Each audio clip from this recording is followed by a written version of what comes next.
And we're live. Welcome to MMA Capital number 2. I'm going to be your host, Ben. I'm going to be breaking down UFC Fight Night, Vettori versus Holland. I gave a preview last week and some of my predictions. I hit on 4 out of 5 of the fights on the main card, as well as calling out, I believe, the exact finish for 2 of the fights. So, good first week of predictions. I'm also after that going to be breaking down Whittaker versus Gastelum, so that should be another good week of fights. Let me get right into things. I hit on 4 of 5 of my predictions, so pretty good first week. That's 80%. I was said in my first video last week I was hoping to hit on 90-95%, but at least I didn't pick like 4 out of the 5 fights wrong my first week. So let me get right into it. Good main card. I said last week I'm not going to be watching any of the prelim fights, unfortunately. I just don't have the 5 or 6 hours to watch all of the prelims, and there was a lot of prelim fights. Let me just take a quick look. I didn't watch any of them, but there was about 8 prelim fights. So I just watch what's on the main card. The main 5 or 6 cards just for the sake of time. So let me get right into it. First we had Mike Perry versus Daniel Rodriguez, welterweight fight. This is the only fight I didn't predict correctly. I picked my boy Mike Perry at welterweight to get the first or second round knockout. Didn't happen. Lost to Daniel Rodriguez, who I didn't know much about, to be honest. Daniel Rodriguez, he came up on the Contender Series allegedly. I haven't seen the guy fight. I didn't know much about him, but he got a pretty dominant 3-round unanimous decision. He looked great. I forget what team they said this guy Daniel Rodriguez is training out of, but he looked good for a guy I didn't really know. Mike Perry, he's not necessarily the best fighter. He's not even ranked at welterweight, but he's a popular guy because outside the octagon, he's fun. He has a good personality. He had a good start to his career, but he didn't get it done. Lost the pretty bad decision, 3-round unanimous decision to this guy Daniel Rodriguez. So I predicted that Perry's going to come out swinging, get an early first-round knockout like he's done in the past. Didn't happen. Mike Perry's like a big, strong, durable welterweight. He's talked about moving up to middleweight. I thought he was going to come out and get the early round knockout, but he got pieced up pretty bad. He's been known to not be at a major training camp and go into fights without coaches. The last 2 fights he had, he went in with no coaches and honestly probably no MMA training, and won one of those fights in pretty dominant fashion. So some people in the MMA community thought, hey, maybe this guy can just kind of train on his own outside of a camp, not go in with coaches and win fights. But I think we're kind of seeing he's now 1-3 since doing that. He came in with coaches. I think he's at a real camp now. Let me pull up my notes here. It's a camp in Florida I've heard of. MMA Masters in Florida. So at least he's at a camp now, but his lack of training, or let's say professional training, is starting to show. This is a guy at one point who's considered to be a legit welterweight prospect, and he just got pieced up bad. He got outstruck. He got outstruck bad. He got outboxed bad. He got jabbed to death, essentially. This guy, Daniel Rodriguez, was just jabbing Perry to death. His face is all beat up. It looked like his nose was busted up. Perry didn't really have any head movement or any kind of striking defense to really speak of him. He wasn't moving his head. He had his hands up, but he was just standing there taking shot after shot after shot. He just got jabbed to death. So no real fundamentals there, and it showed. I know he's at a legit camp now. I know he's had problems cutting weight. He's huge for 170. He's only 5'9", but he's really muscle-bound. So maybe move up to 185. I know he's had a really hard time cutting weight his last few fights. And he's talented, he's explosive, but maybe it's the weight cut. I don't know. People a few months back thought he would maybe be able to win fights without a training camp, but then, you run into a guy who's at a good camp, who's clearly prepared, and you get jabbed to death. I mean, Mike Perry's face is all kind of fucked up. His nose was broken, it looked like. I mean, he's tough, he's durable, but you don't want to be going out there and taking close to 100 significant strikes to the head and just getting outclassed, really. I think Perry was the favorite by quite a bit too, and he got pieced up bad. He got jabbed to death. So if it was a lot of other fighters, they probably would have been knocked out. But he was able to hang in there and take some shots. But I don't know. He might want to move up a weight class to 185 because he's lost a few of his last fights. I mean, the UFC, if you lose 3 or 4 in a row, or you're 1-4 in your last 2 fights, you could be getting cut and going to Bellator. So no knock on Bellator, but that's what happens. So let's move on. That's one pick I didn't pick, and I'm sure I'm not the only one. Mike Perry is usually on the main cards. Sometimes on fight nights, he's like the third to last fight. He's usually right there on the main card. And this guy, Daniel Rodriguez, I haven't seen fight. I'm not sure if he's been fighting on the prelims or something. I know he's been active on some cards I've watched, but I don't think he's been on the main card, and he looked great. This guy, Daniel Rodriguez, I think he's a little bit older to be like not ranked in the top 15, but he looks legit. He's got great boxing, and he just, pardon my French, but just beat the crap out of what most consider a good fighter, a good dangerous fighter. So respect to Daniel Rodriguez, and I'll have my eyes on him because he looked good. Next up, women's strawweight. I hit this exactly. It was Nina Nunes, Amanda Nunes' wife, versus Mackenzie Dern, who I was high on going to this fight. Am now even more high on. I hit it right on the head. I think I said submission first or second round, and Dern actually got the first round armbar, which isn't always easy to do. It's one thing to kind of knock someone out in the first round if they're not warmed up, they're kind of cold, you know. Sometimes you'll see a good fighter just get caught, whatever, in the first minute or two because they're cold, they're not warmed up yet. But getting in first round subs is tough. I said it last week in my video. Mackenzie Dern's an IBJJF World Championship, ADCC no championship, so that's both in the gi and not the gi. The jiu-jitsu uniform, for those of you who aren't familiar with jiu-jitsu, you know, it's like the karate type uniform. She's a world champion in the gi and not. So I was saying last week she's really probably one of the blue chip prospects in MMA, regardless of promotion or gender, because, I mean, I said it last week, she finds a way to get it to the ground, and she's just on another level with the submissions, whether it be arm bars, chokes. I saw her get some kind of a leg lock a few months back, so she's legit on the ground. I don't know how some of these people that she's fighting, they seem like they're fine going to the ground. Meanwhile, there's tape of her getting all these first-round submissions. I mean, you're dealing with an IBJJF world champion. You see the setups and the transitions. You know, she doesn't overcommit to anything, but she's subtle. She slides in, and next thing you know, your arm's about to snap off. I mean, Herb Dean, the ref, stopped the fight with an armbar. She didn't even have the armbar for a quarter of a second. She had such a deep armbar where the ref had to stop it immediately. I'm not even sure if the girl tapped because her arm was about to snap in half at the elbow. So like I was saying last week, Kenzie Dern, potential future world champion. She keeps finding ways to get it to the ground, even if she's not getting takedowns. And I don't know what's up with these girls she's fighting's coaches, because, I mean, you should panic if you're on the ground with her, especially if you're on the bottom. You got to flail. You got to try to get up. Otherwise, you're getting tapped. She's gotten a few really good submissions now. I think her last fight was a decision against another, high-level jiu-jitsu player, but I said it last fight, and I'll say it again. I think her star is just going to continue to rise.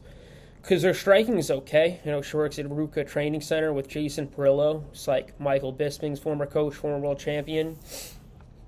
But honestly, I'm not sure how much she's going to need the striking. She keeps finding a way to get it to the ground, and people she's fighting aren't panicking. You have to really panic if you're going against a world champion. It's also uncommon. I think she's 28. Most world champions in jiu-jitsu, they cross over when they're a little bit older. I know Gilbert Burns is a former world champ. He's in his mid-30s. Jacare Souza, another guy, was a little bit older, mid to late 30s. It's rare we have a prospect still like this who's a former world champion in jiu-jitsu who's under 30. I mean, like I said, the striking is important, but if you keep finding ways to get it to the ground. People aren't panicking. They're kind of just laying there, and you're hitting subs. I mean, sky's the limit. I think she's just going to keep hitting these early submissions. I mean, she took no damage, made the fighter she was fighting look like a scrub. I wasn't too familiar with this woman, Nina Nunes, aside from being Amanda Nunes, the greatest female fighter of all time's wife. But she was ranked top 5, and she hadn't fought in she was ranked top 5, hadn't fought in 2 full years. And she looked terrible. She shouldn't even be in the rankings. I normally wouldn't say that, but I didn't realize she was that high after not fighting for 2 years. I'm not sure if the division is thin, but I know if you're a male fighter and you're top 3 or top 5, you don't fight for 2 full years, you usually get a slide in the rankings. Because Dern was 11 and she was 5, and she looked pretty bad. Timing looked off. Distance management looked off.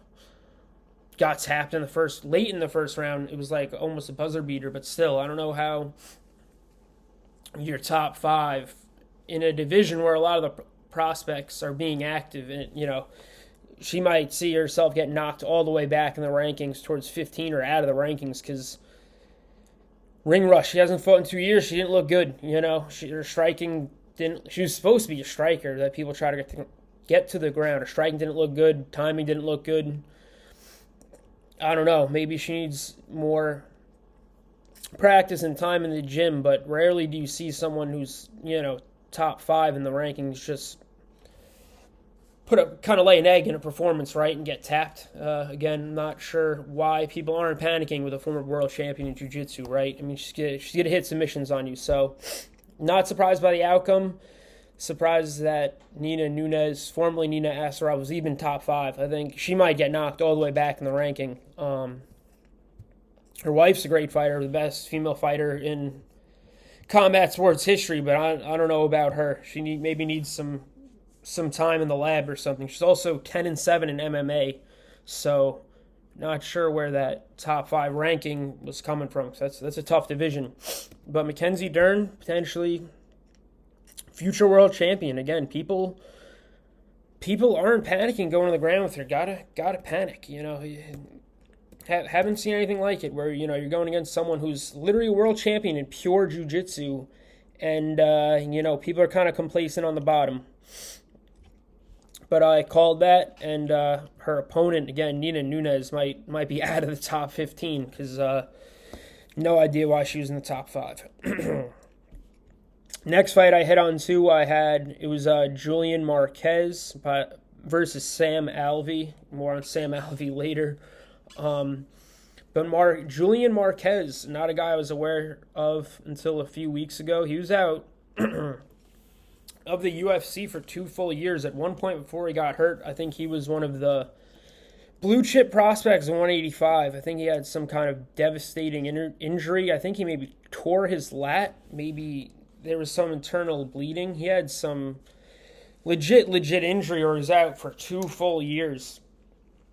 But he's looked good, Julian Marquez. I had him winning. He's a guy who I was high on last week with my predictions and who I'm high on going forward. He's got 2 good subs in the last few weeks. I mean, guy was out for 2 years. He's had 2 big wins. Julian Marquez, he's like a big guy for the weight class. He's got a chin. He throws bombs. He's fun to watch,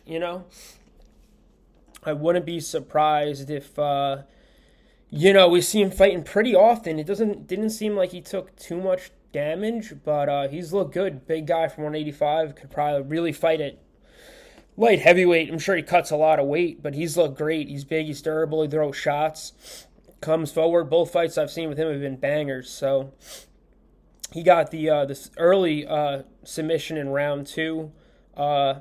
Knocked Sam Alvey down. It was actually a pretty good fight. These guys were cracking. It got fight of the night. It was entertaining. And Marquez knocked down Alvey with like a good 3-piece combination. Had him hurt.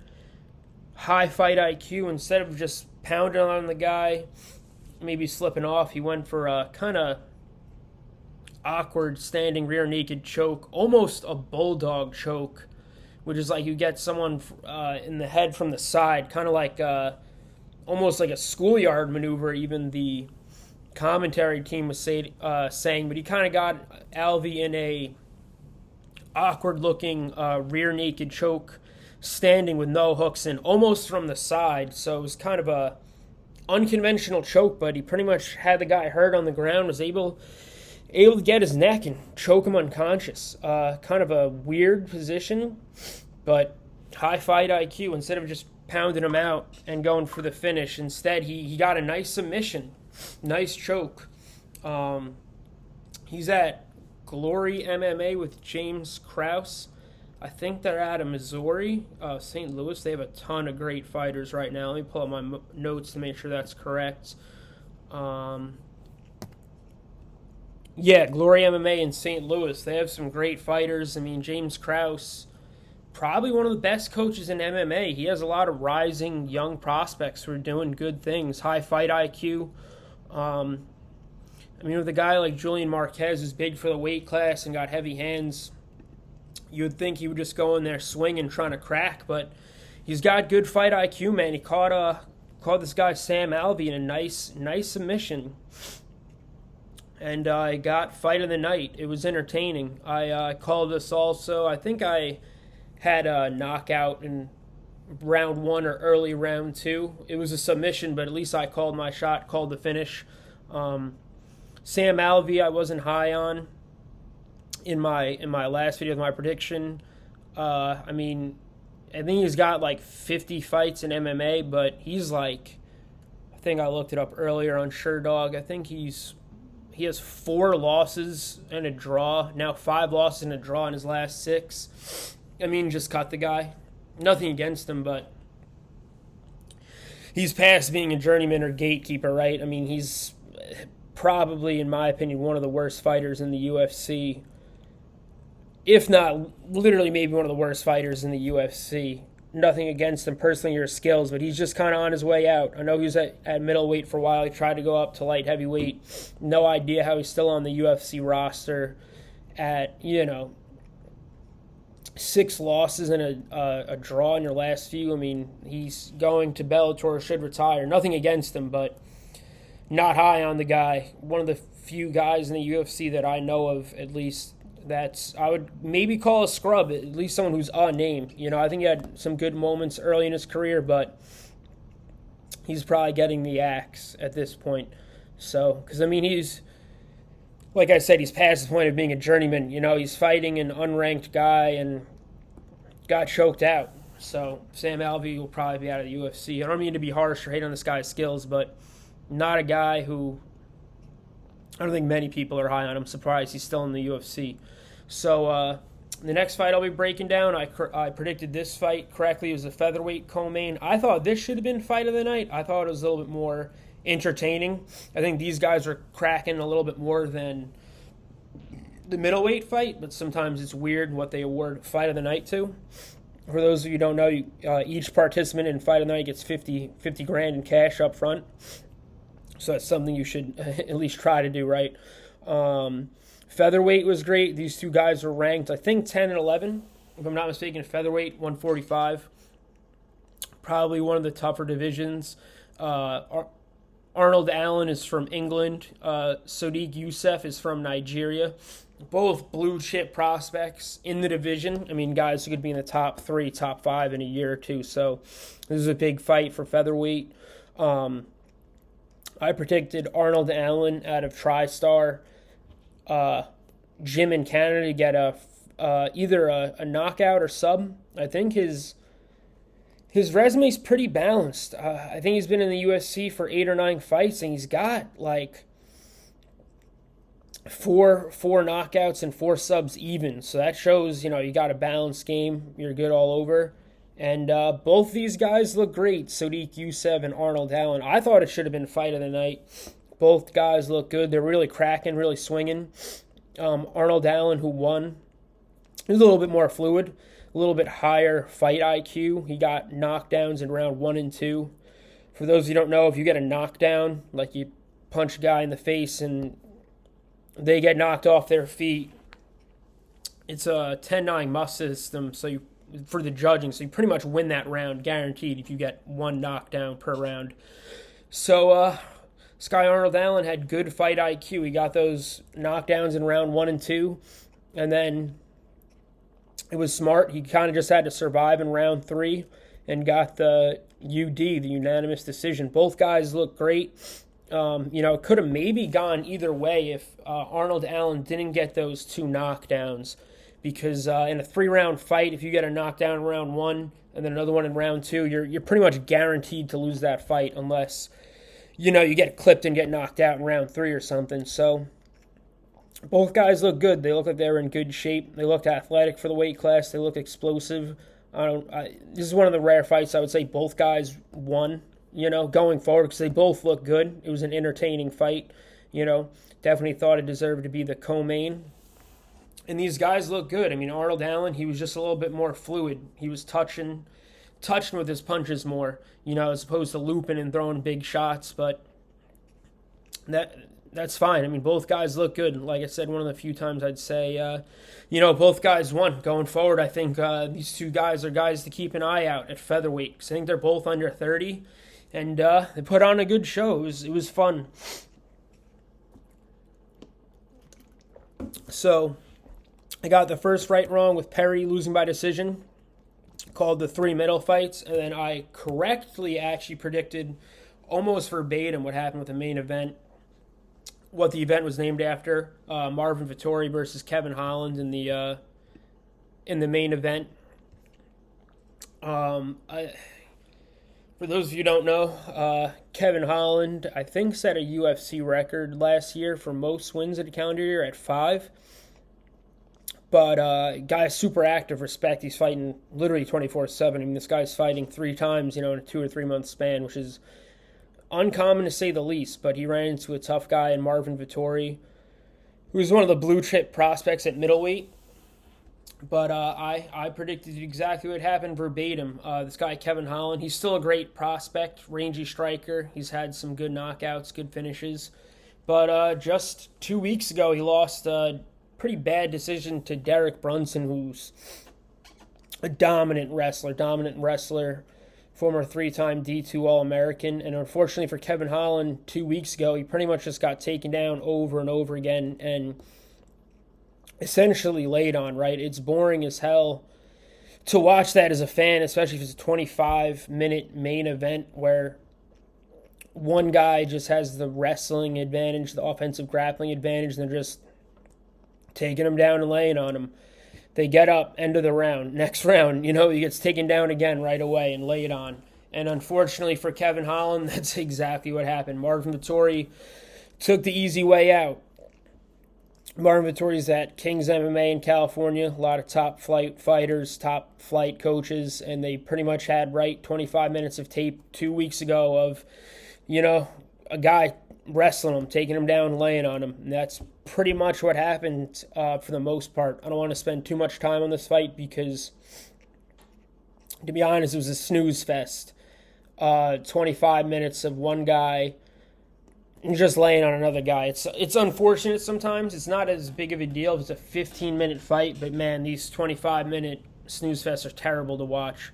And I'm someone who appreciates the wrestling and the grappling and the ground game, but when you have fights where a guy is getting takedowns and doing just enough to not get stood up and just laying on a guy in full guard, it's a snooze fest. And unfortunately, the last 2 main events, it was Brunson versus Holland, where Brunson laid on Holland, and then it was, Vettori doing the same thing, laying on Kevin Holland. So this guy, Kevin Holland, he's 6'4". He's long for the weight class. I don't think he's actually 6'4", but he's a tall guy. He's long legs, long arms, ton of reach. I said it last week in my prediction, you got to work on your defensive grappling, your defensive wrestling, Especially if you're a tall, rangy fighter who wants to keep the fight standing. You're probably chilling when you're fighting a boxer, a kickboxer, but when you're fighting a wrestler, a guy with some good offensive grappling, and there's tape of you just getting laid on for full rounds. 2 weeks ago, Holland was on the bottom for over 15 minutes. That's over the time of a 3-round fight, right? And I forgot the exact numbers because it was such a boring fight, but the same thing happened. So Kevin Holland, you need to get back in the lab. You need to drill wrestling. I think he trains with a small team. You might have to go to one of the major teams like, American Top Team in Florida, or AKA in California, where they have real wrestling and jiu-jitsu instructors. This guy, Kevin Holland, is allegedly a black belt in Brazilian Jiu-Jitsu and is lacking shit that you would learn in the first few weeks of Jiu-Jitsu as a white belt. So I'm not sure if that black belt is legit or what. I'm not sure if he doesn't have the right coaching, wrestling coaches or something. But, man, you're supposed to be a top prospect, and you've now just gotten essentially laid on for two main events back-to-back, dude. So take some time off and drill that wrestling, man. I don't know. Find a former D1 wrestler or something in your county and work that wrestling, man, because you're just going to continue getting taken down and laid on for 25-minute fights. It's what no one wants to see, especially if you're the guy who can't get up, because you got to figure for the other guy, yeah, it's boring for them, but they're trying to get wins, dude. But you can't. There's no weight class in the UFC where you can have straight up bad defensive wrestling, bad defensive grappling, right? You look at guys like Conor McGregor, who there's a number of fights where their game plan was just to take him down and lay it on him, but he had that takedown defense and that defensive grappling to, if he did get taken down, he was able to get up, right? And a lot of strikers have that. So, man, get in the gym and work your damn defensive wrestling, because otherwise you're going to be in Bellator if you lose 2 more fights, right? So, Marvin Vettori, he's still a good prospect, but just saw nothing interesting from him, nothing good from him, in my opinion. I mean, yeah, you took the guy down and laid on him, but listen, man, it's all right if you're a champion, you're defending the belt, or if you're, number 1 guy fighting the number 2 guy to get a title shot. But, man, this was like number 8 through number 10. That was a terrible main event.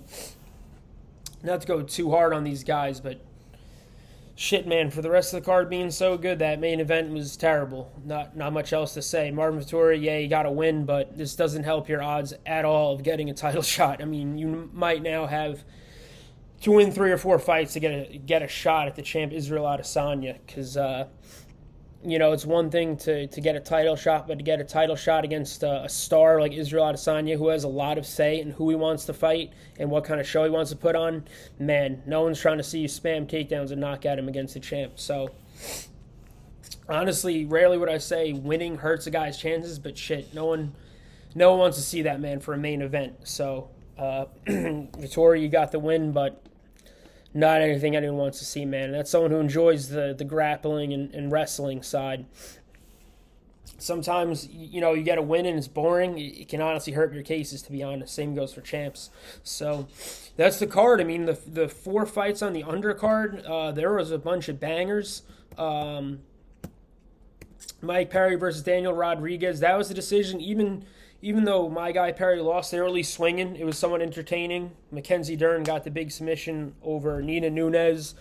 Sam Alvey versus Julian Marquez was a banger. Those guys were swinging and cracking. And Arnold Allen and Sadiq Youssef, definitely a banger. That was probably my favorite fight on the card, was Allen versus Youssef. Unfortunate when, the undercard is way better than the hyped-up main event, right, where 2 guys are freaking laying on each other for 25 minutes. So, yeah, that's Vettori and Holland. 4 fights on the undercard, great. Honestly, rarely would I say both guys' stock was hurting the fight, but shit, man, no one's trying to see you take down a guy and lay on him for 25 full minutes. That goes for both of them. So, and let me break down Gastelum and Whittaker. Another thing I wanted to briefly take about is someone who's trained in Brazilian Jiu-Jitsu for 6 months under a legit black belt. The head coach, has legit competition experience. Tough gym where we do real stuff. I mean, the amount of fake Brazilian Jiu-Jitsu black belts in the UFC is absolutely hilarious. That's why people often make the decision, the distinction between legit black belt and, you're a guy who's a UFC fighter, so I guess your coach gives you a black belt when you should be a blue or purple belt, because, it's suspect when anyone knows anything about pure Brazilian Jiu-Jitsu, when you see these guys who are a fucking black belt on paper get taken down and they can't get up. They don't even have the fundamentals to, push off or shrimp or anything. Just push on their head, try to kick your legs out and get up, man.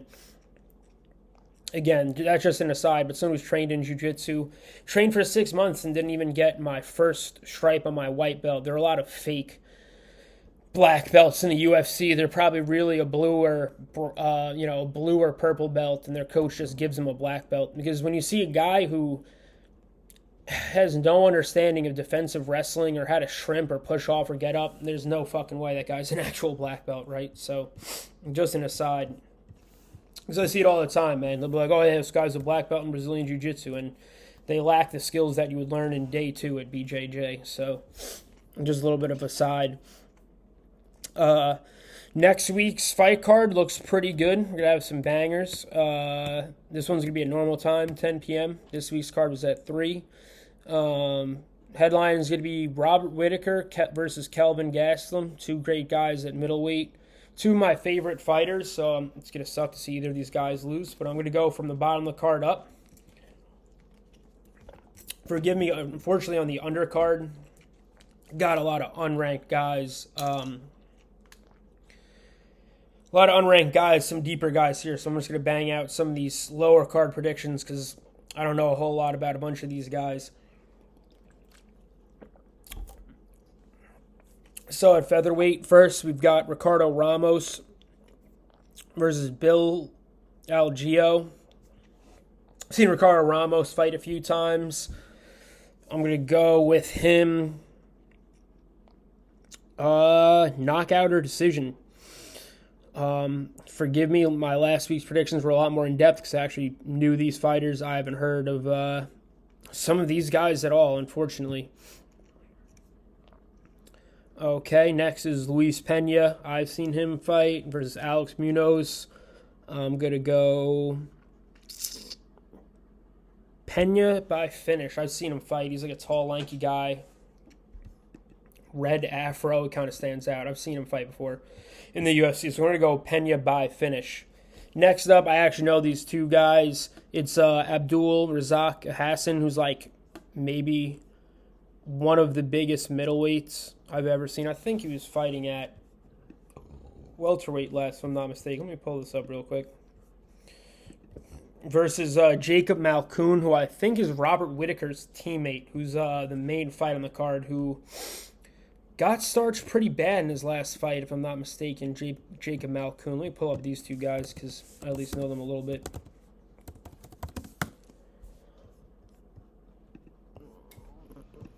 Yeah.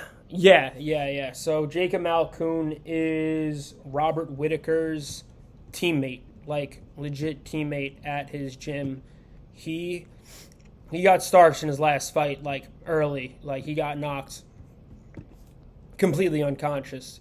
By Phil Hawes. He got knocked out in 18 seconds. So crap, man. If that happens again, he'll probably be cut from the UFC in 2 fights. Okay. I don't want to be too harsh on the guy, but I remember seeing this guy fight a few months ago. He was supposed to be somewhat of a legitimate prospect. So they were like, yeah, this guy is good wrestling. This guy is good boxing. He got knocked out cold in 18 seconds from 1 punch. So forgive me if I'm a little skeptical on him. Especially if you're a former training partner of like a former UFC champ, right? And let me pull up my boy here, Abdul Razak. I think I'm thinking of the right guy.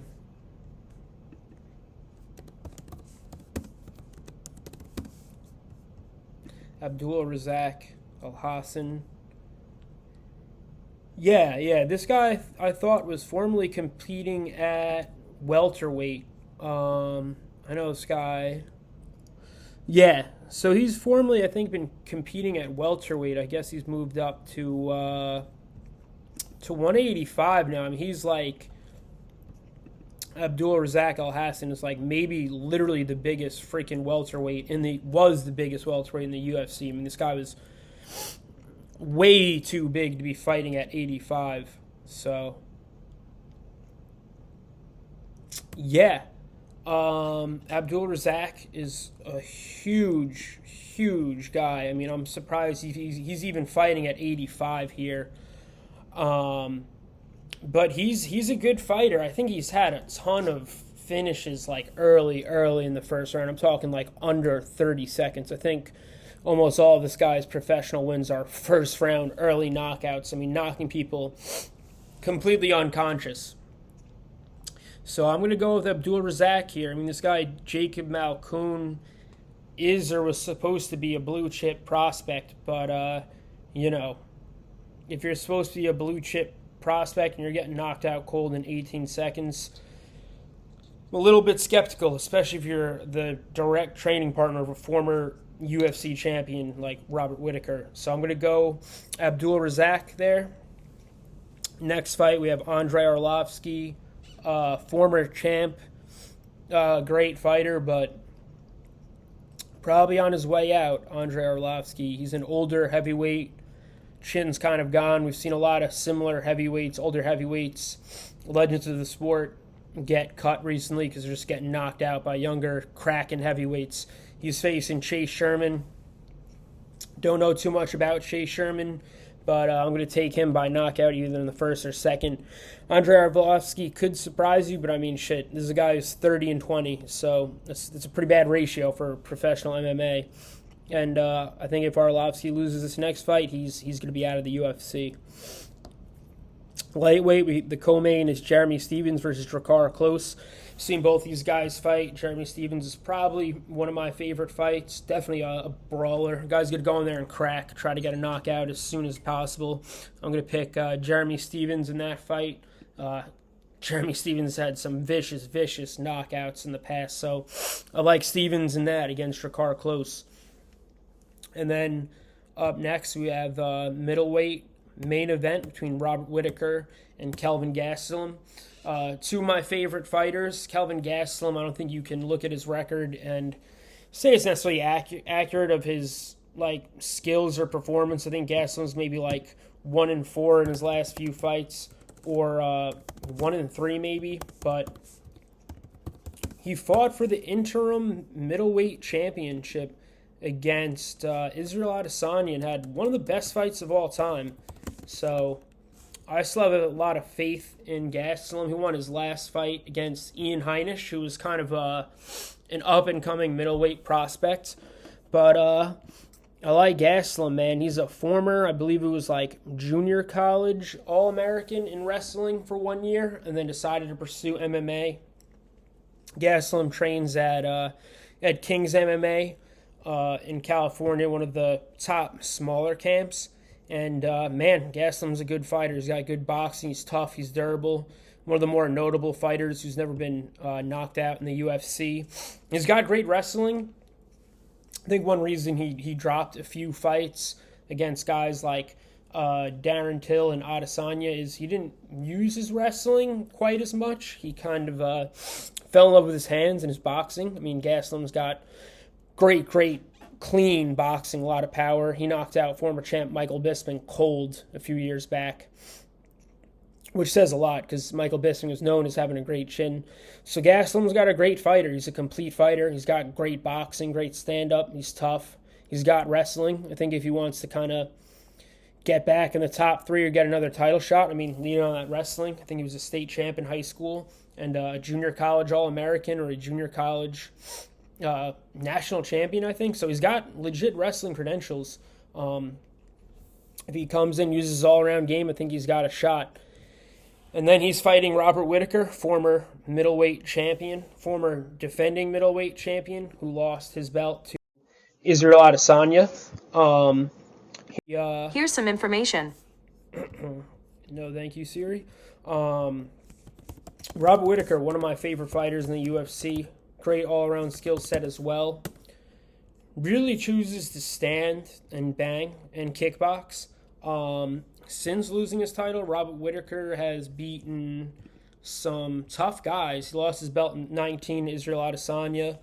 And then since has beaten Darren Till and Jared Cannonier, who I think were both in the top 5 at the time or close to it. So Whittaker is probably one of, if not the best fighters in the UFC who isn't the champion. I mean, he's pretty high in the UFC pound-for-pound rankings, which is the top 15 men in the entire UFC. So Whittaker's legit. I mean, he's really more of a kickboxer. He sprinkles in some takedowns here and there. He can grapple to kind of mix it up a little bit. Don't think he's going to do that with Gastelum because I don't think he's going to be able to take Gastelum down. If anything, it'll be the other way around. But, man, this main event I don't think will disappoint at all. I think they're going to keep it standing. They're going to crack. They're going to come forward. I'm really looking forward to this fight. I think it's going to be really entertaining. Great fight to kind of wash out the bad taste of Vettori Holland. This fight, it's close. I know Gastelum's record isn't the best in his last few fights. Whittaker's on a hot streak, but I'm probably going to pick Robert Whittaker narrowly. I mean, Kelvin Gastelum can win. I think Gastelum's going to come out swinging.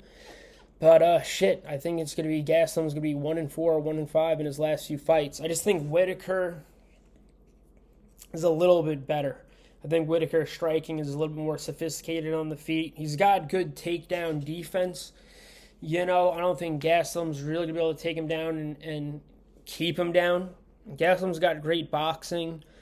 He's got great hand speed, but Whittaker's got everything. He's got boxing. He's got great kickboxing. He's got Muay Thai. He'll mix in some elbows and knees. So I think it's going to be a cracker. I think it's going to be 5-round unanimous decision by Whittaker, but close. I just think Whittaker's a little bit better on the ground. He's looked really sharp since losing his belt.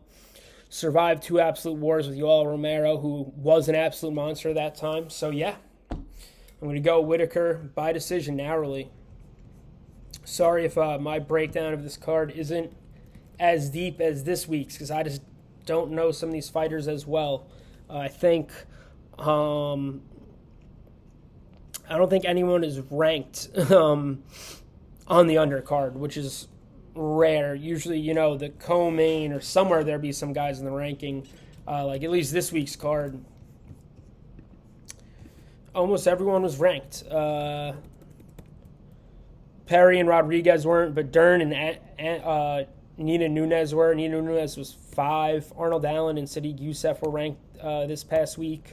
Vettori and Holland were ranked. So this week's, today's card had a lot more implications.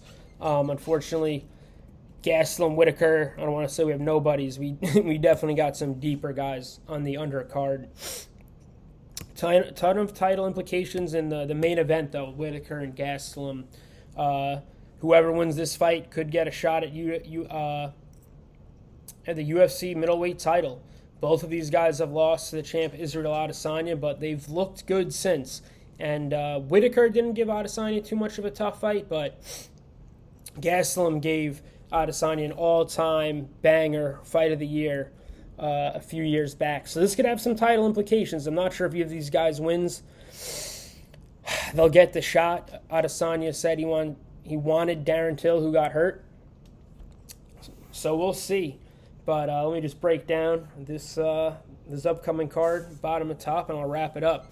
I'm going to go Ricardo Ramos by knockout or decision over Bill Algeo. I'm going to take Pena by finish, let's say knockout or sub, over Alex Munoz. Abdul Razak Al Hassan, I'm going to take over Jacob Malkoun. Jacob Malkoun, I'm not sure how young this guy is. He's only 4-1 in professional MMA, which is kind of a small record to be in the UFC. He's only 25, but he got slept pretty bad in his debut, I think.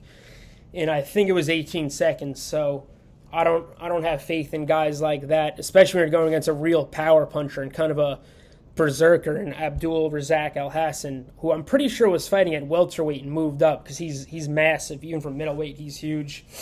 Heavyweight, I got Chase Sherman over Andrei Arlovsky. Andrei Arlovsky, nothing against him, former legend of the sport. But he's an aging heavyweight with a fading chin, right? And you need a chin at heavyweight. So I'm going to take Chase Sherman, knockout. I'm going to take Jeremy Stephens, knockout over Drakkar Klose. Jeremy Stephens, real brawler, real entertaining fighter, one of my deeper favorite fighters. And lastly, I'm going to take Whittaker, narrow, unanimous decision, possibly even split decision over Kelvin Gastelum. I think it'll be a real banger. I think it'll be a real close fight. I think it'll be a great main event. That's it for this week. I think this video is in line with my first week's video of around 40-something minutes. So that's it. Thanks for watching. If you like, comment, and subscribe. Give me a thumbs up. Sorry, my breakdown for this upcoming week's fights aren't quite as analytical, quite as deep, but we got some deeper guys on the undercard. Sometimes it happens where they can't get guys, we're really ranked or big names every week, right? Like we had this past week. So yeah, that's it. Like and subscribe if you like the content, and feel free to leave any feedback below. Catch you next week.